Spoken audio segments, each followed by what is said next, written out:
Okay, here we go. So we're looking at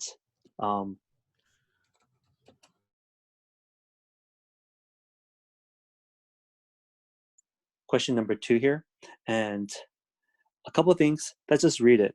Let f be a function defined by the closed interval. Closed interval means we're going to stop at -2 and stop at 6. These are stopping points. The graph of f consists of 5 line segments. Line segments are easy to calculate, right? They're not curved, and to the right as shown. And the function g, this is not f, this is g. G is the integral from -1 to x of f of t dt. Now the AP test does do this a lot, where they'll give you a new variable to represent some integral. And we practiced that before, we've seen it before. But let's go ahead and do what they ask. They ask us first question number, letter A, find g of 4. If we're looking at g of 4, we just plug in 4.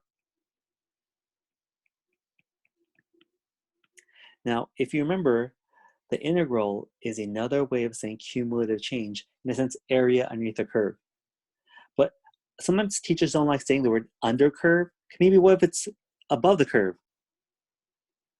And like, if we look here, if we're going to count from -1 to 4, that's fine, -1 and 4. -1 right here to 4 right here. So a couple of things we want to remind ourselves what an integral is. It's really finding small areas with a width of dt, very small. But this value is your y value, or your base value. Oh, sorry, not your base, your height. And this is your low x value. Now looking at this graph here, are these y values positive or negative? They're all negative. So this area here would be negative. This area here to the right would be positive. And the idea is I'm trying to add up all the parts from -1 all the way to 4. So that's really just two triangles. The first triangle, the base is 1, and the height is -6. The second triangle, the base is 4, the height is 2, and that's going to be 1/2 base times height. So we're going to add those together. Now on the free response question, remember, you don't actually have to do the math, but you do have to make sure you label it correctly. So you could say, this is equal to, this area is equal to 1/2, 1 times -6, base times height, plus 4, 1/2, sorry, 1/2, 4 times 2. And you can leave it like that, and that's 100% right it. Don't waste your time doing the rest. The second part is a part that's, you guys can pause here if you need it. I want to erase this. The second part of the question, which is the other point where you're going to get, these questions aren't going to be a lot of points. But the second question, g prime of 4, let's go ahead and rewrite this. We're going to take the derivative of g, so d over dt, or in this case, sorry, dx, of the integral of -1 of x of f of t dt. What happens to a derivative and integral? We mentioned this just a moment ago. There's a special rule, f t, the fundamental theorem of calculus. What happens to the derivative integral, right? And we just plug it in. So this is really f of x. Well, what is the x value we said? We said x is going to be 4. So what is f at 4? What is the graph f at 4? 2. 2, thank you. That's it. So the question isn't supposed extremely hard, but it does look confusing till we write it out and remember, hey, going back to basics. Next question, B. Find the average rate of change for G between -1 and 5.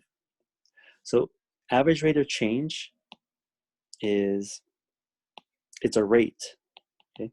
So we're talking about rates. That's f of b minus f of a. So let's see what we're going to do. Average rate of change of g. So we're going to plug in g, whoops, g of 1, sorry, that's the other way. Our rate equation is, I'm going to write over here, it's f of b minus f of a over b minus a. But in this case, we're going to use the letter g. So for g of 5, which is my b value, minus g of -1 over 5 minus 1, -1. Well, just plug it in and see what happens there. If we plug it in, g of 5 will be the integral from -1 to 5 of f of t dt minus the integral of -1 to -1 f of t dt all over 5, that's right, -1, -1, minus -1. Now, have we done, can we find the area between -1 and 5? -1 to 5? We could do that. And here's the second part. What's the integral of -1 to -1? Do we have anything?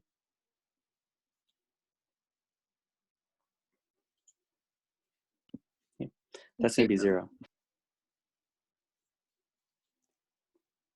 Okay.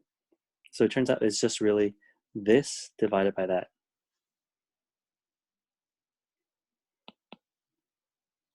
Okay. I'm going to pause here.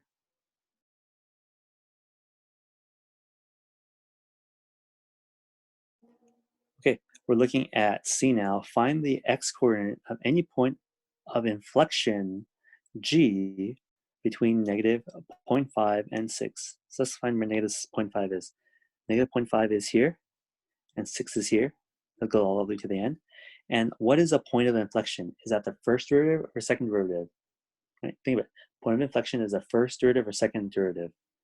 And I'm thinking point of inflection is automatically the second derivative. So I need to take the second derivative of g. Fine. So we take the first derivative, g of g prime of x is d over dx, the integral of -1 x f of t dt. And we did that already, and that's just f of x. Okay, we plugged it in. And then we take the derivative of this guy, g double prime would be the next derivative, and the derivative of f is just f prime of x. So when is this going to be first 0? And then from then, when does that change signs? So looking at the graph, does a graph ever have a slope of 0? Or it doesn't exist? Or doesn't exist? Is there any points on the graph where the derivative doesn't exist? Or 0? Well, since these are straight lines, we don't see a point that does that. We'll get the slope of 0. So we're going to use our corners. We have one corner here, and one corner here. A follow-up question is, what is a point of inflection? A point of inflection is when it changes, your acceleration changes. So do we have a change of slope here? This is positive to positive. Do we have a change of slope at 4 that goes from a positive slope to a negative slope? We have a change of slope at 5. That 5 that goes from a negative slope to a negative slope. So I'm seeing the only place I have a change of slope, a change in f prime of x, or where the second derivative of g changes concavity, is at 4. X equals to 4.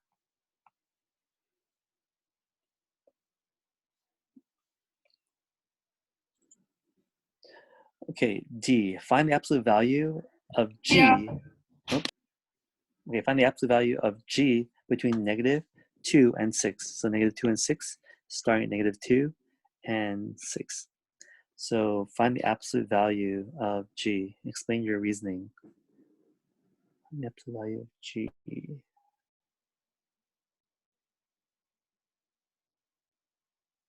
So absolute maximum. I'm not sure why I say absolute value. Absolute maximum, wrong word. absolute maximum. So how do I find a maximum? So you might say, Mr. Ko, hey, look, that's the maximum. Isn't that it? But this is graph F, and they don't want graph F. They want graph G, and they didn't give us graph G. So let's talk about how do we find the maximum of something. If we go ahead and quickly review, let's say this is my function f of x. How do I find the maximum of this graph? Well, for us, it's going to be when the slope changes from a positive to negative. And at the critical point, when it's a 0. So let's do it. Let's go ahead and take the derivative and then look for some zeros. So g is given and g prime. So we're going to do what we did before. G prime is equal to d over dx of integral -1 x f of t dt. Fundamental theorem of calculus says this is just f of x. So when is f of x equal to 0? So we actually have to look at the graph because this is f. So for what values of x is the y value 0 and 0? We're given two options. Which of these two options changes from a positive to a negative at 0 and 5? I see the values are all negative, positive, negative. So at which points does this change from positive to negative? That happens over here at 5.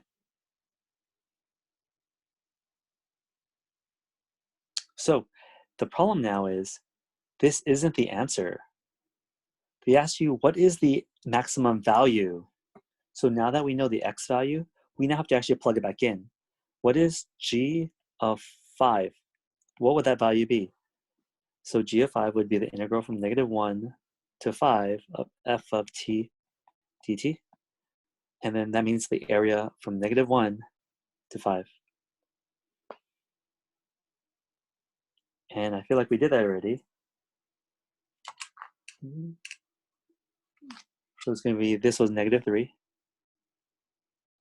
And this was 5.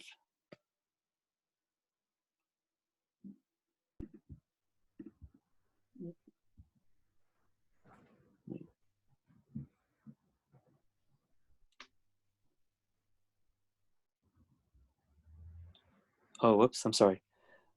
Between, no, yeah, that's right.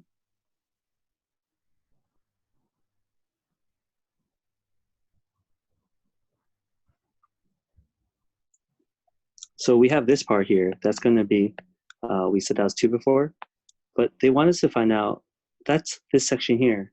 But there's actually, whenever you're looking for absolute, remember you always have to check the endpoints. So we have to actually check the integral between -2 and -1. And because when you use the word absolute, it could happen at the critical points or at the endpoints. At the endpoint here, we're going to have to plug in is x is -2. So when we're doing this problem, from -2 to -1, that was going to be,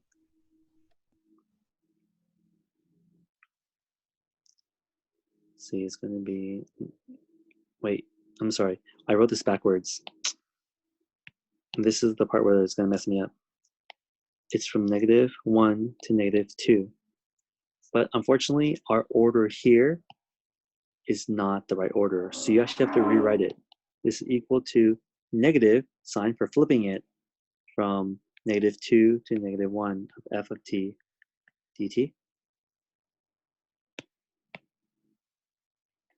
And we can find the area of f of t by finding the area of the triangle. The base is 1. The height is, actually, you know what? That's actually a triangle and a triangle and a rectangle, right? That's 2. That's 1 times 4. So that's 2 also. That's going to be 4.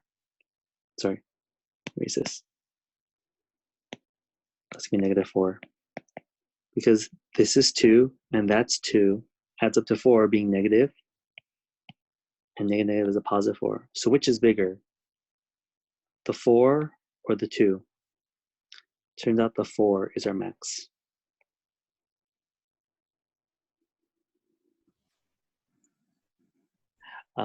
Define h of x as negative x plus times g of x.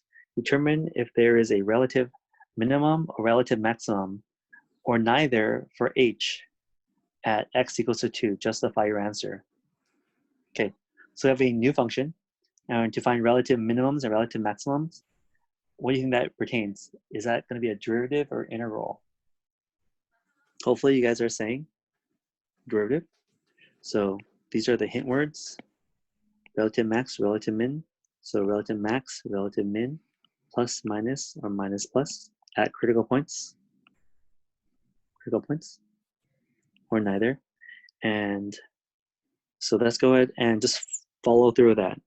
H of x is equal to, we're going to do chain rule, no, sorry, product rule, derivative of the front, leave the back alone, plus the derivative of the back, leave the front alone. Okay. Now, knowing this, we have a couple things that we're going to do. We're going to say at 2, what does this graph, what does this look like on the right side and on the left side? So if I plug in a number, let's think of a number that would be easy to plug in. Right? So if I plug in maybe 3, 4, 5, whatever number you would like, but we've been working with some of these already. Like, so if I, let's say, plug in 3, this would be negative g of 3. Let's not use 3 because it'll be hard to use over here. Let's use 4.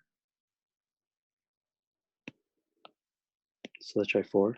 G of 4 plus g prime of 4, and then negative 4. So I just plugged it in to see what that looks like.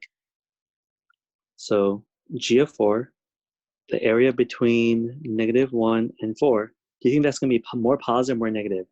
The area between negative 1 and 4. Well, we said this was negative 3. And over here, 4 times 2 is 8. Half of that is 4.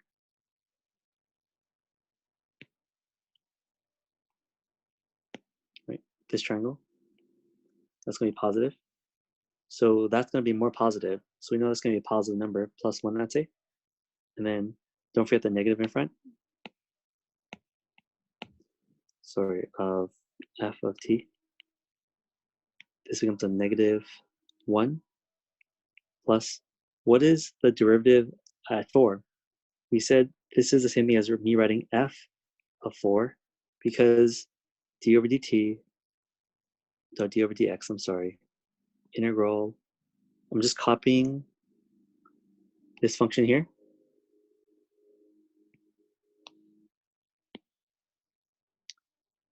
From x negative 1 f of t dt. We said the derivative of this is just f of x. We said x is going to be 4, negative 4. Now, what does the graph look like at 4? The graph looks like 2. 2. So it's going to be minus 8. So we have a negative, and negative stays negative. So that's going to be negative on this side.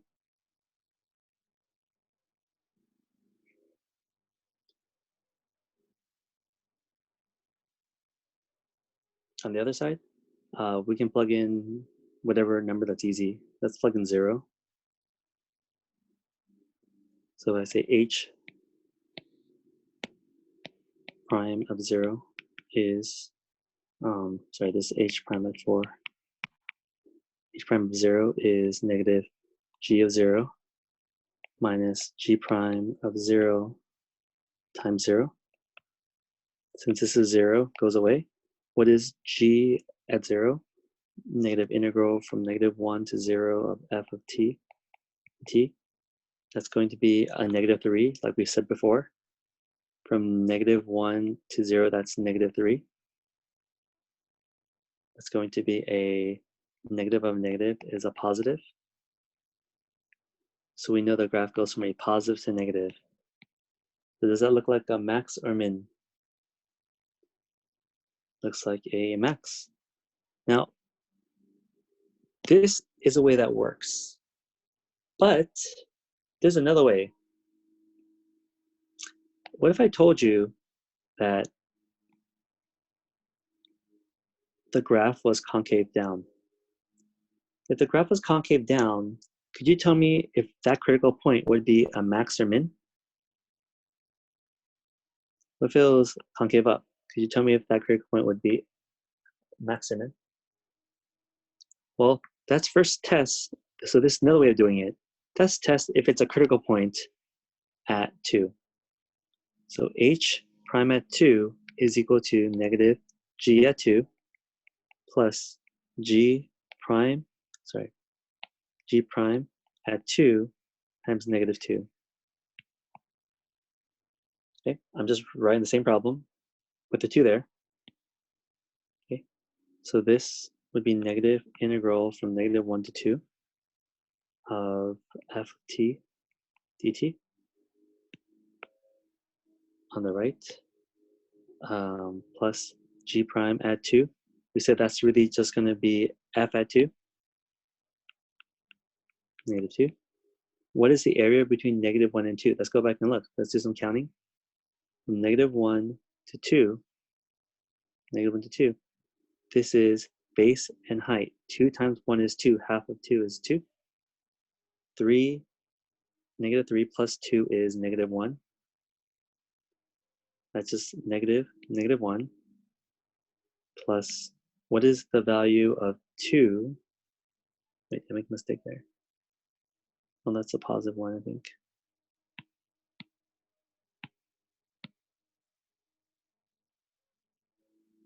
No, sorry, you're right. It was negative. That's a positive 1. What is the f at 2? So that's a positive 2. Oh no, I wrote negative. F of 2 is 1, right? F of 2 is 1.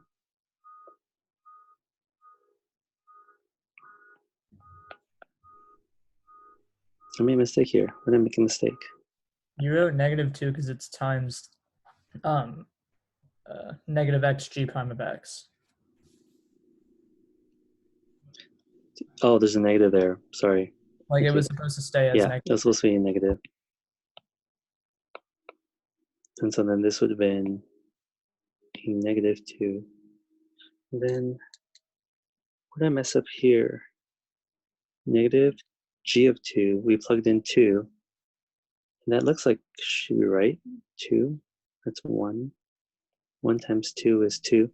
Oh, shoot. Wait, What's the area of this triangle? 1/2. 2 times 1 is 1. That's a 1. So -3 plus 1 is -2. Miscounted that, I'm sorry. So that's actually a 2. That's a positive 2, and 2 minus 2 is 0. If that's a critical point, then if it's concave up or concave down, you can tell me if that's a max or min. So another way of doing this is going ahead and taking the derivative again. One more time, second derivative. G double prime. Well, let's go back to take the derivative of the original function. H double prime of x. Looking at the top here. A negative G prime of x. And we're going to have to do chain rule here, plus G double prime of x. Leave the back alone. Plus the derivative of the back. Leave the front alone. Okay? And then if you plug in 2 here, 2, 2, 2, 2, 2, you end up with this being -3. Concave down, that means this is a max.